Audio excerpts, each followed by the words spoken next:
Well, do you know what? I've been here a few years, and this is the busiest I've seen Saltex. There are people in every nook and cranny. Just look, actually, do you know what? I'm just going to bring you around here momentarily.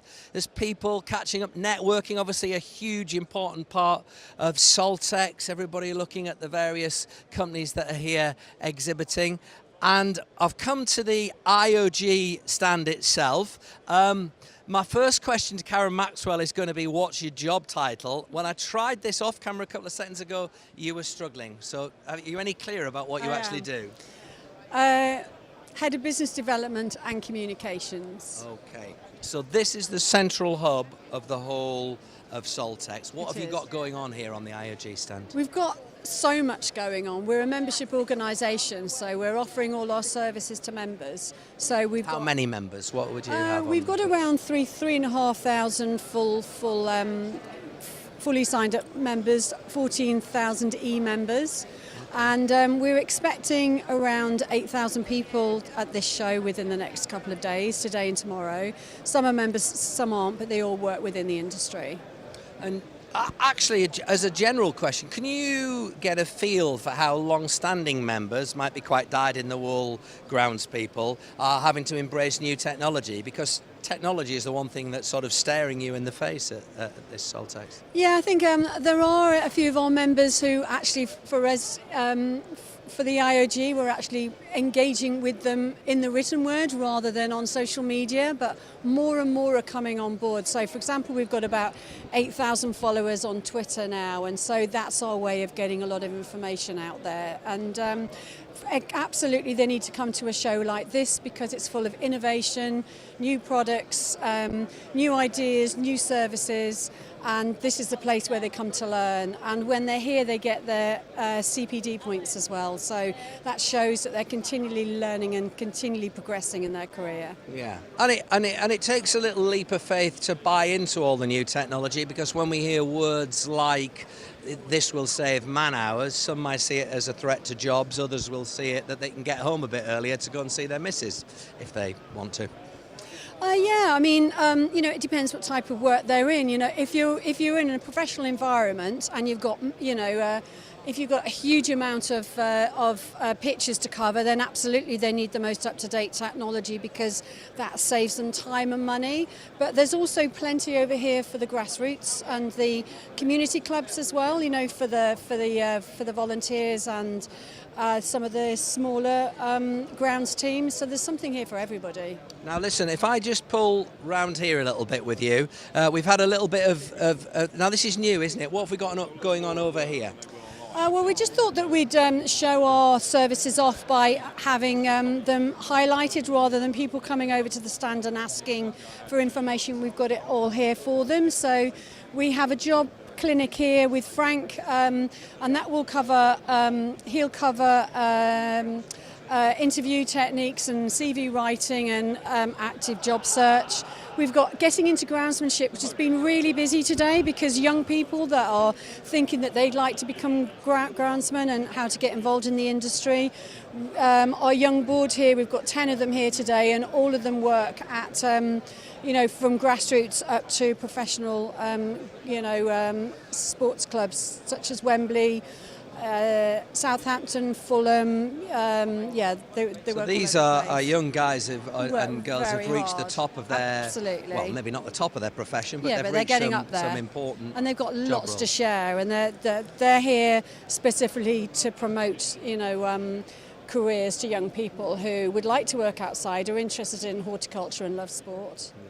So the message is, if you're, at Saltex, come and utilise these experts. And I'm going to go across and meet some of them, but anybody is welcome to come, sit down, bear their problems, and with a bit of luck, they'll get a little bit of help in working out where to go next. Absolutely. We've got tea and coffee on here. We're all really friendly. Just come over here and have a chat with us, or use this area for a networking, to meet up with their friends and peers. And Saltex is all about networking and sort of getting back together with people that maybe they haven't seen for a while and making new friends. Yeah. The only problem is whenever you try and get any sort of job done here or a specific task, it's usually got about 47 interludes as you try and get from one end to the other. But it is that kind of environment. I look forward to seeing you across the course of Saltex. I'm going to pop over here and see Alex. Thank you. We'll pop down here and we'll plonk into here, and I'm going to see Alex here because I've just been in a sort of seminar theatre with you, and you're big on trying yourself overseas as a career development tool. Give us a bit of a flavour about what you've done yourself. You're a consultant for the IOG. Yeah, so I've done some professional work which has been short-term, from building football pitches through to building a cricket square in Rwanda, which was great fun, and that's just been opened apparently very successfully. Celebrity game, Michael Vaughan against Herschel Gibbs teams last week. That's the good thing to do. Check out, go online to the Rwanda Cricket Foundation website and see the story. The story is astonishing. And I want to ask you how you feel having been involved with that, since it was just a bare field a bit, or did you have to actually prepare the land in advance? I went in to build the cricket square because the guys who were building the ground had never built a cricket square before. Arrived, and there was a hole in the ground, and we had to fill it and turn it into an international standard cricket square with not much equipment, but a lot of very happy, willing, helpful people. So, now, were you doing that on a volunteer basis or as a paid consultant? Because there are various ways you can go overseas and expand your knowledge bank and build your CV, let's be honest. Absolutely. No, you're right. That one was voluntary. The whole point behind the cricket ground is to build community cohesion. Everybody, I think, is familiar with what happened in Rwanda 25 years ago and the genocide. And sport is a fantastic way to bring people together. It's a really good way to break down barriers that might be tribal or cultural or whatever. And people just realise that actually playing a game with each other, everybody's just like everybody else. So for that one, I did it voluntary because what a great cause, why wouldn't you? But there are opportunities to go and work short-term on paid contracts. I think something that ground staff in the UK aren't aware of is just how well respected they are globally.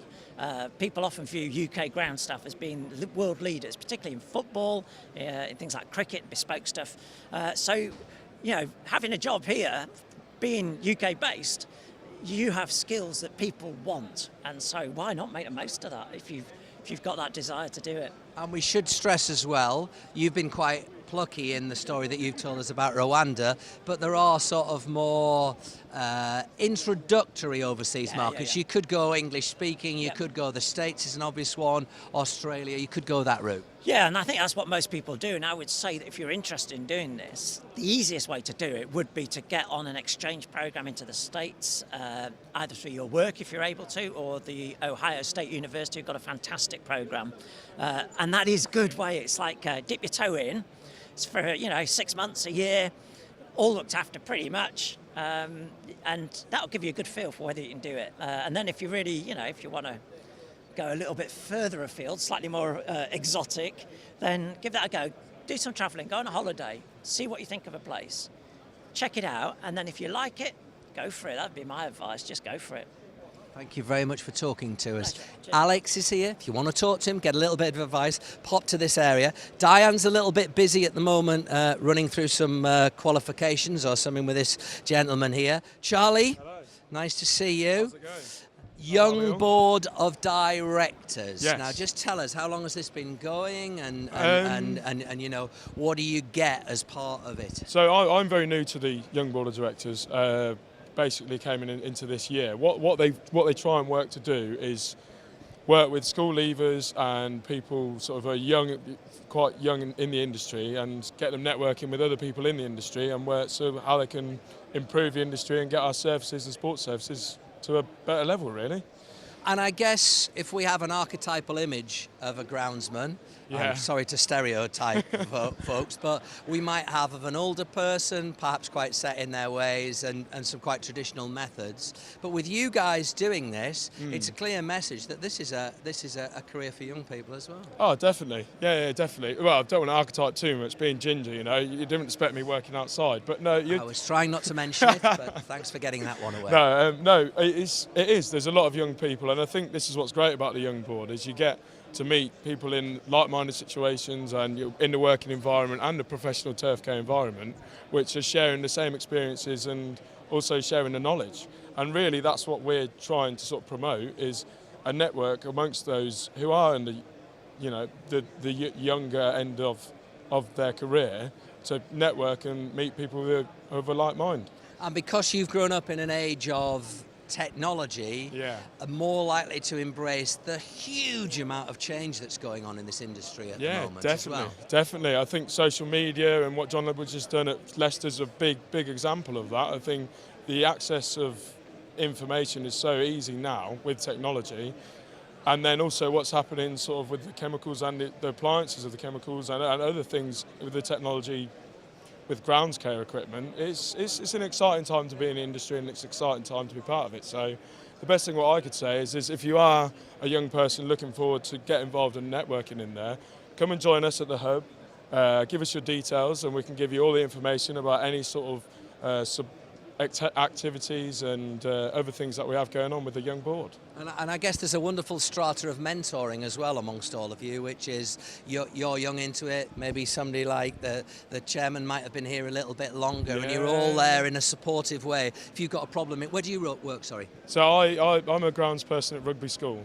Okay. So if you've got an issue, if you've got a problem with some sort of root rot or a piece of equipment, you've got people you can turn to. How did you deal with that? A bit like, say, football used to with sort of manuals going way back. Exactly. No, yeah, that's a really good example. A prime example of that is I've met people through the Young Board who work at other places and been using equipment that they've had. I'm not going to name names, but it's a sprayer. We found a problem with it. And then you, rather than speaking to your sales reps and speaking to those who we've met from the Young Board, you can solve the problems. Well, listen, thanks for talking to us. Thanks very Wish much. you well. Here they are then, Varys, and Diane's still busy there, just helping out another gentleman with a little bit of an issue. But if you do have a question, you think some of the experts can help, then make your way to the IOG Hub.